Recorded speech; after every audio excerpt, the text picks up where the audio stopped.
Everybody, Heaven here, and I just want to talk to you. Honestly, Sinners, that movie has been on my mind, and I'm just going to tell you right now, I'm about to talk about it. I'm about to talk about some points of the movie. I mean, if you haven't seen it, watch at your own risk, is pretty much what I'm saying. And not that I don't really think there's nothing will take away from the experience of watching the movie, but still. But the big things that are sticking with me with the movie were just when the vampires were trying to lure the humans in, right? Because there's a few ways to do it. Often vampires often seduce. They try and do all these different things to get in, but they were using like logic in a certain way. Like the one leader vampire was like, "Yo, the world doesn't even want you. These racist people, they're coming. They were coming to kill you. I turned some of them. I learned their plan because once they turned, I learned all their knowledge. There are the Ku Klux Klan. They told you that they disbanded, but they're still here, and They're all coming to kill you tomorrow." And it was like, he's like, if you come with us, you don't have to worry about that. We'll kill all of them. We'll turn all of them. It's sort of like evil has no discrimination, like humans do. Like humans, this is discrimination. But with the vampires, it's sort of like, oh, anybody can join. Oh, you can be. And it was such a, ooh, like I just felt like it was, and from that point on, I sort of watched it thinking that seeing it unconsciously, like I didn't know this. I was unconsciously thinking that, this is a tactic, right? But then, Mary turns the one brother, right? They're both, which when the one brother got turned, I gotta be honest, my heart broke a little bit. I was like, you broke up the twins? Like, they're brothers. Not only are they brothers, because, what does that mean? Some brothers are great, some brothers, they're brothers who love each other, who have each other's back. And I was like, that was low. That was low. But then when they're trying to turn the other ones, right, one of them bites the girlfriend of the other brother, right? And she, of course, made her boyfriend promise that if that happens, to kill her. And so he does. And Mary, who's now a vampire, cries. And then when I saw that, I was like, wait.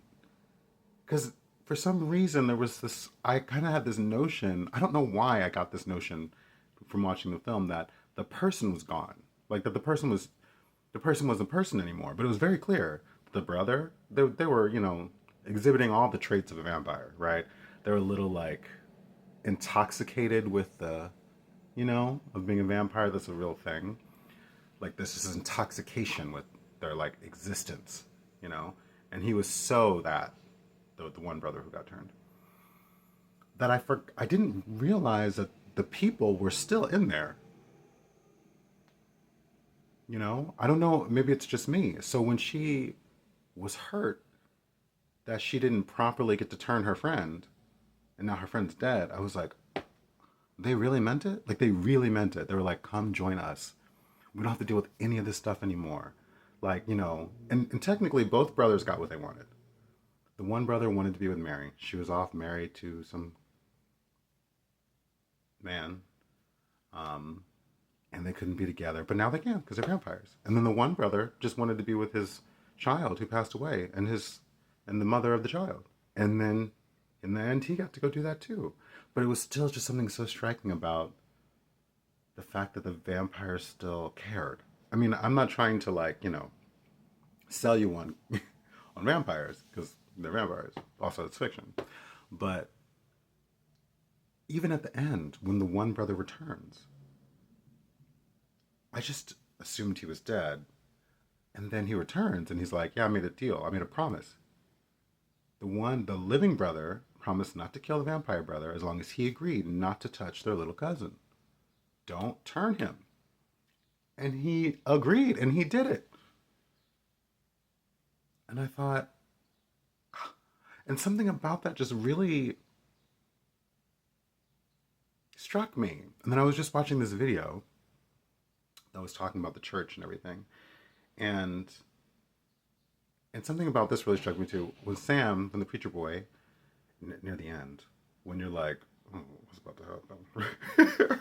You know what I mean? When he's kind of cornered and it was like, what you about to do? And he hits the lead vampire, like their Destiny's Child. He hits the lead vampire with the guitar and it like in his head.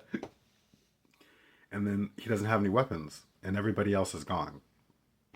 And so he just starts praying. And then the vampire starts praying with him. It sort of, it reminded you even that this vampire was also a human. And he talked about how when he was younger, or when, his father, what was it? The land was taken from his father. The person who stole his land gave his father this Bible. And so how he kind of was disenfranchised, disillusioned by the church, right? And he pretty much said something to the effect of like, it didn't save me and it's not going to save you. And then he baptized him. And it was just, I don't know, something about it was just so. And then, with the perfect play, right? Because this whole thing is like a perfect play. The perfect play takes place in 24 hours. There's certain like character tropes that happen. And then in the end, there's always a wedding. That is what the perfect play is. And this movie is a perfect play. It takes place in 24 hours. And at the end, he opens the doors to the church. Everyone's wearing white and he walks down the aisle. And he marries music. It's like he walks down the aisle and he sort of has to choose between marrying the church, right? Which even his cousins were like, remember there was a scene in the movie where his cousins were like, this is the last time you're ever going to play in a bar like this, or I'll kill you. Because even his cousins didn't even want him to do it. They were like, no, we got this life because we're bad. You're not bad. So you're not going to do this. And I always think it's really interesting when like people of a criminal life or a troubled life specifically say, you cannot do this. No, you're not allowed to be bad like us. Get your happy little ass over there and go be good. Something about that. It just reminds you how multifaceted the whole thing is. You know what I mean? It reminds me, like, this is a little different, but it reminds me, I went to Rutgers. And when I went to Rutgers, when I got there, I was very green because I grew up on military bases. I just grew up very sheltered. I'm just me. You know what I mean? I just grew up, younger version of me, very green to certain things. And I remember I was coming back from Philadelphia one evening. It was late. It was like past midnight. I had gotten off Paco, and this guy walks up to me, very handsome, very, you know, just attractive in general. His name was Jesus. I'll never forget his name. And he asked me some questions, something or other. And then in the middle of the conversation, he goes, I can't do this. And I was like, what? And he was like, I was going to rob you, but I can't because you're too good of a person. Like, I can just feel how good of a person you are. And so instead, what I'm going to do is I'm going to walk you to your dorm. He walks me to my dorm, lectures me the whole way. He's like, this is what you do if this happens. If someone does this, if this. And I was like, so shocked. Anyway, and that's what the movie reminded me of. Everybody was sort of like, even, you remember there's a scene with the brothers where they're like, they were explaining that there is another black plantation with good black people, where there's not crime, there's money, it's a flourishing black community pretty much. He was like, you need to go there. Not with us, not with all this trouble. You're going to go there. Trying to save this precious boy's soul. Something about that really touched me too. But then I think what I felt like happened with Sam, I think that was his name, right? Sam, was so disillusioned from the vampire. Like, the vampire was like, dude, I grew up in the church too. And look at me, I'm a vampire. And I killed all your family, all your friends and family. I just murdered them. Okay? So then at the end, when he goes home, because the one living brother goes, go home to your dad now. Goes home. His dad's a pastor or whatever. So he gets there and his dad's like, are you ready to give up that sinful music and come to the church? And he's like, the vampire who just killed everybody is from the church. Do you know what I mean? So it's like, choose the church or choose this sinful music. And he chose the music. And so he married the music at the end. That's like, again, the perfect play. It ended with a wedding. Everybody in white. His father was the pastor. He stood with him right at that aisle and he said, I'm choosing music. And then he went and had a wonderful, very successful career. But anyway, the depths of that movie is just so fascinating. And then one other thing I just want to touch on is the scene we all know. You know, I think that there's a voiceover that talks about it at the very beginning, this idea that there's some music that is so soulful that ancestors, past, present, and future, are summoned to engage. And it's sort of like this idea, it's almost like there's this spirit, this giant spirit that supplies all artistic inspiration. And so, no matter what timeline you're in, when you're pulling, you're in there with all the other people from all the other timelines. Whenever you lean in, if you're an artist, you know what I'm talking about, because there's this sort of like river of artistic influence that comes to you. You know, people often think it's like it's the actual artist, when really the artist is like this medium. That's at least been my experience. Most of the great things that I've been a part of, or that someone would say I made, was just me going like this. And then I just heard it. It was like, oh, that's how it goes. I literally sometimes talk to the thing. It's like, it's invisible. There's like this spirit that's like, this is the thing. And you're like, even with performance, like when I think about, even when, when I'm in hair and makeup and I do when I do all that stuff, it's because something told me to do it. I don't know. And so most of the time, there's this channeling that's happening. And this movie,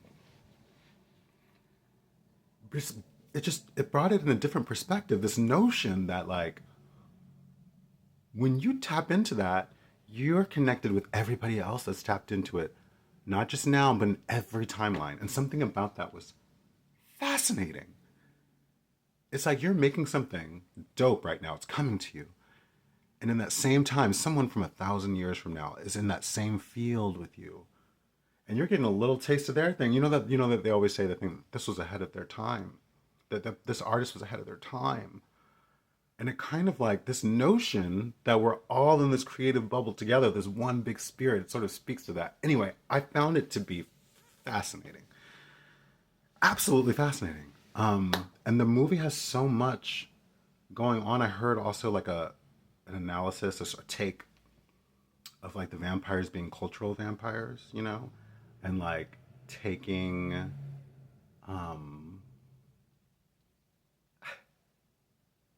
you know, you know what cultural vampires do.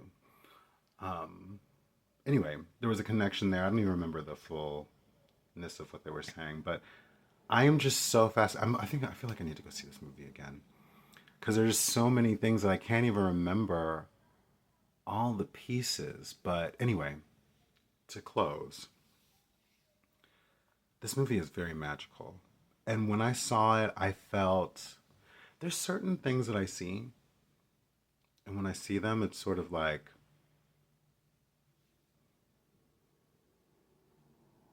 do you know what I'm saying? It's almost like the director is like doing like this to you, but only if you're. Do you know what I'm saying? It's not everybody's gonna get it. I mean, everyone's gonna enjoy it, but some of us are getting. Do you know what I mean? I get the same thing with some Beyonce stuff that she does. Sometimes she does stuff and everyone's loving it and they're enjoying it, but there's this little, sort of like she's saying, "Hey you, hey."